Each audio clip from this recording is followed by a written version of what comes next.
Lalou Rocayrol, bonjour. Bonjour. Alors, vous êtes un navigateur qui a su briller sur les plus belles courses au large, course de l'Europe, route du Rhum, et bientôt la Transat Jacques Vabre aux côtés de Karine Fauconnier. Il part le 5 novembre prochain depuis le Havre. Alors, Lalou, vous avez la passion de la mer qui vous a amené bien loin du Médoc où vous avez grandi. Est-ce que vous revenez souvent en Gironde ?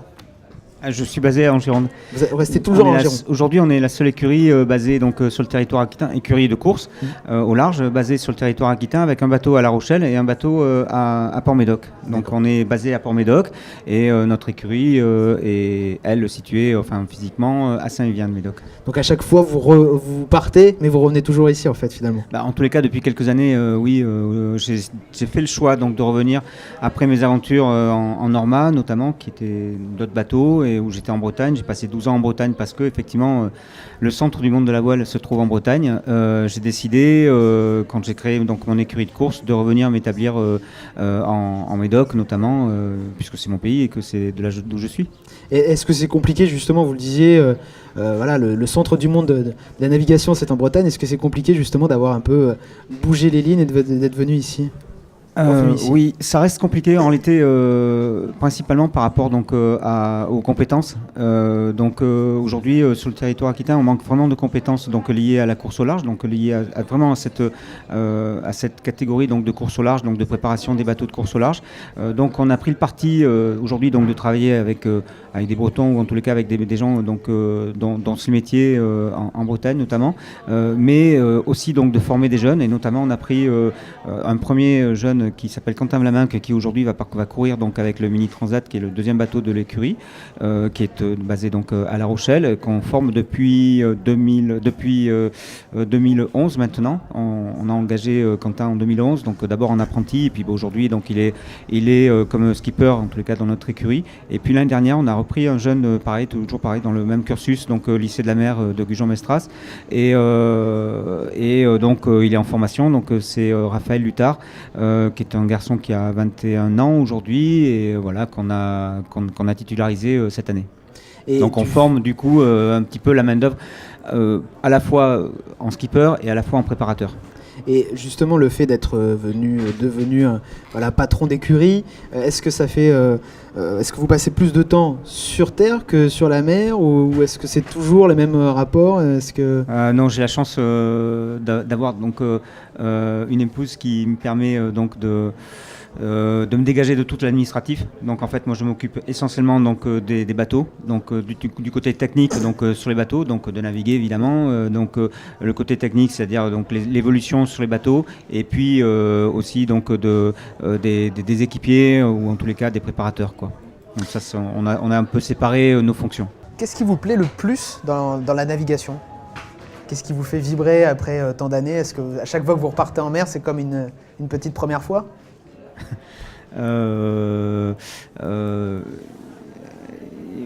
Oui, de base, mais je crois qu'en fait, il y a des gens qui sont prévus qui vont sur l'eau.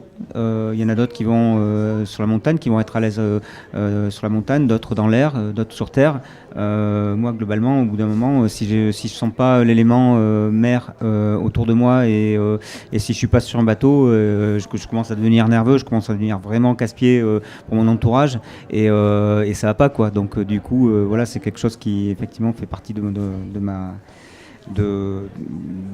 moi, quoi, directement, quoi. Je pourrais pas faire sans, quoi. Ouais. C'est comme si vous étiez programmé pour faire ça, en fait. Je sais pas, c'est peut-être, en tous les cas, en gros, vous savez, il y a le truc, on dit, il y a il y a 3 sortes d'hommes, donc les morts, les vivants et les marins, quoi. Et donc je fais partie de la 3e sorte. C'est vrai, c'est très vrai ce que vous dites. Je la connaissais pas, donc c'est parfait. Mais quel conseil vous donneriez à un jeune homme ou à une jeune fille qui vous dirait, comme toi, moi Lalou, je veux naviguer. Voilà, vous disiez tout à l'heure que vous formiez des jeunes. Quels seraient les premiers conseils que vous donneriez à une jeune fille, à un jeune homme qui viendrait vous voir ? Au-delà de la pratique, c'est la persévérance. La persévérance et l'envie en tout cas de pas trop s'écouter, donc parce qu'il faut se faire mal pour faire ce métier-là. faut effectivement pas rentrer dans le fait dans un cadre normal, c'est-à-dire, quand je dis normal, c'est-à-dire 8h midi, 2h, 6h, ça peut pas exister. Donc voilà, on est dans un cadre où on est sur un métier passion, où il faut dépasser un petit peu ses peurs, il faut dépasser son mal physique qu'on peut rencontrer pour aller au bout de son rêve et de sa passion.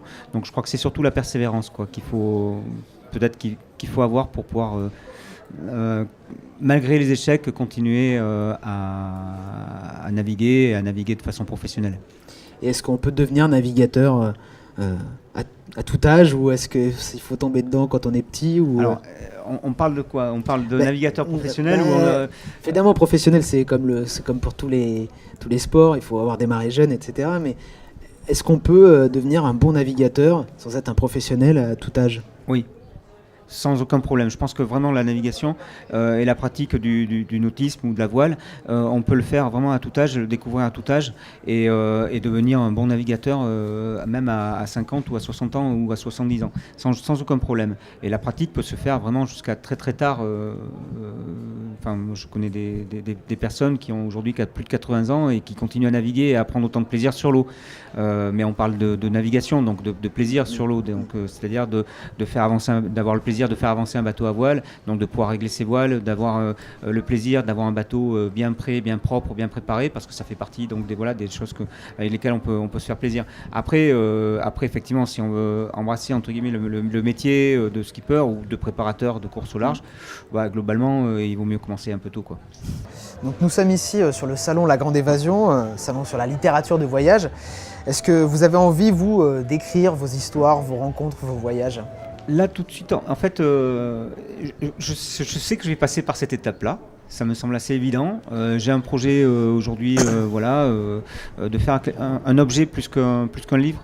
Donc, quand je dis objet, parce que ça, c'est quelque chose d'assez... que j'ai envie de faire un peu de façon interactive, donc dans lequel il y aurait à la fois de l'image, à la fois du film, à la fois donc de la lecture, en s'appuyant sur des textes d'auteurs et aussi donc sur ma propre expérience. J'allais dire, je suis presque encore un peu trop jeune pour faire ça. Ça viendra un peu plus tard. Mais en tous les cas, voilà, j'ai le projet. Et de toute façon, si on pousse le mouchon un petit peu plus loin, globalement. Moi, je suis un lecteur, j'aime les livres et globalement, ça fait partie de mon univers entre guillemets quoi. Et est-ce que vous irez chercher les bons conseils peut-être de certains de vos amis, je sais pas, Yann Kefelec, Irène Frein qui sont là aujourd'hui par exemple, est-ce que vous irez les solliciter en disant voilà, j'ai ça comme projet mais non. Pas du tout, ou est-ce que vous laisserez vous... Non, parce que je sais à peu près ce que je veux faire. Je sais pas exactement comment le mettre en œuvre, parce que c'est un peu différent d'un support papier classique, en tout cas ce que j'ai envie de faire. Mais non, et puis je crois que c'est personnel, hein, donc c'est pour ça que j'ai pas écrit jusqu'à maintenant, ou que j'ai pas demandé à quelqu'un d'écrire à ma place, parce que je crois que c'est quelque chose qui correspond vraiment à un passage de vie, et ça fait 32 ans que je fais ce métier en professionnel, donc j'ai envie, que c'est mon métier, et donc par rapport à ça, ça fait quand même un certain nombre d'anecdotes et de passages de vie avec beaucoup de rencontres, avec aussi beaucoup de passion, avec beaucoup d'engagement, et donc voilà, la façon dont moi j'ai envie de le raconter, elle m'est propre, elle m'est propre. Par contre, effectivement, rencontrer des auteurs comme Irène Frein ou des auteurs comme ça, évidemment, c'est enrichissant. Ça ne peut être que top, quoi, que génial. L'autre jour, j'ai eu la chance de naviguer avec Monsieur Gallimard. Donc, on l'a embarqué sur le trimaran, sur Arkema. Et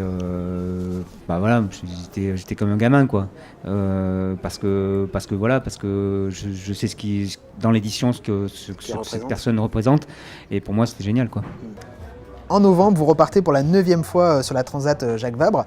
Comment se prépare une telle course techniquement, mais aussi mentalement, comment ça se passe pour vous ? Voilà, on a un entraînement sportif avec les gars, donc notamment avec Quentin et puis Raphaël, donc qui est tout au long de l'année, avec un prépa sportif qui est le même avec lequel je travaille depuis 1990, donc qui me connaît bien, qui connaît bien aussi donc l'évolution forcément donc de mon évolution physique quoi, au fil des ans, donc il adapte l'entraînement à tout ça. Et puis là on est sur une course en double, donc une course qui est moins engageante qu'une course en solitaire. Donc il y a l'entraînement physique, ensuite il y a la préparation du bateau. Donc là le bateau on l'a remis à l'eau, le trimaran on l'a remis à l'eau il y a un peu moins d'un mois. Voilà, et donc tout de suite on a commencé à naviguer, on a fait une première épreuve et en fait c'est au contact donc, des autres. On a en plus modifié sérieusement son fonctionnement en y ajournant des foils, on a mis des appendices donc, supplémentaires sur les flotteurs. Donc on réapprend un petit peu le fonctionnement du bateau, surtout à haute vitesse. Donc c'est du travail sur l'eau, c'est beaucoup de travail sur l'eau. Et on a donc privilégié cette année, plus que les compétitions, on a privilégié l'entraînement, notamment avec Karine Fauconnier, avec qui je vais partir, où on a de grosses sessions d'entraînement. Là on en fait une dans 15 jours en double, donc qui nous permettront de performer à la fois sur l'équipage, donc la cohésion d'équipage sur l'eau, et puis sur le bateau, donc sur continuer à apprendre l'engin quoi. Le but c'est d'avoir des réflexes, ça devient presque réflexe de faire les mouvements. Ouais, alors notre chance c'est que le bateau il a été mis à l'eau en 2013, donc je commence à bien le connaître. Il se trouve que Karine navigue avec moi depuis 2 ans, là c'est sa deuxième saison sur le trimaran, sur Arkema, et on commence à avoir, on a modifié pas mal de choses cette année, mais on commence à avoir quand même un certain nombre d'automatisme, donc on a peut-être cette chance là par rapport donc à d'autres équipages, donc pour nous, mais par contre donc c'est vraiment la cohésion d'équipage, donc la cohésion du couple pour performer quoi. Aujourd'hui c'est être totalement complémentaire sur les manœuvres, être totalement complémentaire sur les phases de navigation avec Karine quoi. Alors je le disais, vous êtes un enfant du pays, hein. Vous avez grandi dans le Médoc, vous connaissez très bien l'estuaire. Est-ce qu'il y a un endroit en particulier où vous aimez vous rendre ? L'estuaire pour moi il est de Bordeaux jusqu'à la Gironde. Donc après un endroit en particulier j'en ai pas, mais des endroits j'en ai plein quoi. Tous les estailles le long de la rive gauche, entre Saint-Vivien, alors c'est le village où j'habite, mais en gros c'est les ports ostréicoles, donc il y a Thalès, Saint-Vivien, Goulet, et puis après on tombe plutôt sur les ports donc de transport qui était Pauillac, donc tous les petits estailles où on chargeait le vin, qui sont des endroits vraiment extraordinaires. Bien sûr Patiras, incontournable, et avec en plus on note Philippe Lacour. Enfin bon voilà, c'est un endroit, donc Philippe on se connaît depuis vraiment très longtemps. Il n'avait pas encore donc Patiras quand on se connaissait encore, et qu'il avait ce projet là-bas sur l'île. L'île de Patiras, c'est un endroit fabuleux avec un mois quasiment avant toute floraison. Vous avez les fruits quasiment un mois en avance par rapport à la côte quoi, alors qu'on est à quelques mètres de la rive de Pauillac. Après vous avez Gratequina qui est le port. Alors maintenant il y a le futur port donc de Gratequina, mais l'ancien port était aussi fabuleux quoi. Donc voilà, des souvenirs sur la Gironde, et des souvenirs multiples, j'en ai plein. Et puis après l'estuaire avec Cordon évidemment, incontournable, c'est quand même un endroit totalement magique, vraiment, hein. Donc que ce soit au niveau de la couleur, que ce soit au niveau du bâti, c'est quand même un endroit incroyable. Et puis Bonance, qui est là en rive droite. Bonance, c'est l'entrée de l'estuaire, tout au bout, avec justement, ça s'appelle Bonance parce qu'en fait les bateaux venaient mouiller là. Il reste donc une anse depuis, et on est totalement en sécurité. Donc derrière ça, c'est une langue de sable blanche incroyable. Et là aussi, là c'est la pêche à pied, c'est les huîtres qui sont sur la plage, c'est les coques et les palourdes. Enfin bon, donc un endroit difficile. Par contre, plein d'endroits, c'est clair, il y a vraiment énormément d'endroits. Quand on arrive sur Bordeaux, avec la multitude de ponts, c'est quand même un point de vue incroyable aussi, quoi. Donc non, c'est multiple. Et cette Gironde, elle est vraiment très très riche. Cette Gironde, cette Garonne, mais bon, moi j'ai plutôt tendance à parler donc de Gironde, donc de l'estuaire, donc du bec d'Ambès jusqu'au bout. C'est un endroit vraiment fabuleux pour pouvoir naviguer et pratiquer, quoi. Merci pour ce beau voyage sur l'estuaire notamment. Alors, juste avant de vous libérer, Lalou, je vais vous proposer un portrait chinois. Si vous étiez un océan, ce serait lequel ? Atlantique. Une mer ? Multiples. Un livre. Donc j'en parlais tout à l'heure, c'est vrai que ça m'a marqué. Giono, Jean Giono, Fragment d'un paradis. Okay. Un livre incroyable. Et si vous étiez un défaut? La persévérance. C'est bien parce que ça peut être aussi une qualité, donc c'est parfait. Si vous ne deviez retenir qu'un seul voyage, ce serait lequel? Sur Terre.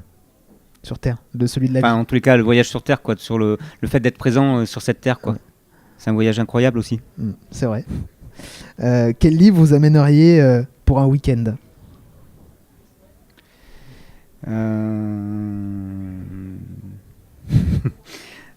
Café Rasseur. C'est pas un livre, c'est un magazine.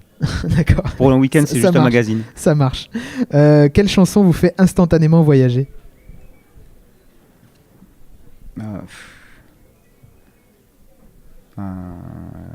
Quelle chanson me ferait voyager? Un groupe? Noir Désir? Très bien.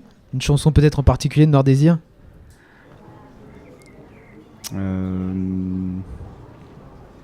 Tostaki? Ok, ça marche, c'est noté. Merci Lalou. Bonne chance pour cette Transat Jacques Vabre qui départira donc le 5 novembre du Havre. Et merci pour ce moment passé avec nous. Merci à vous. Au revoir. Au revoir.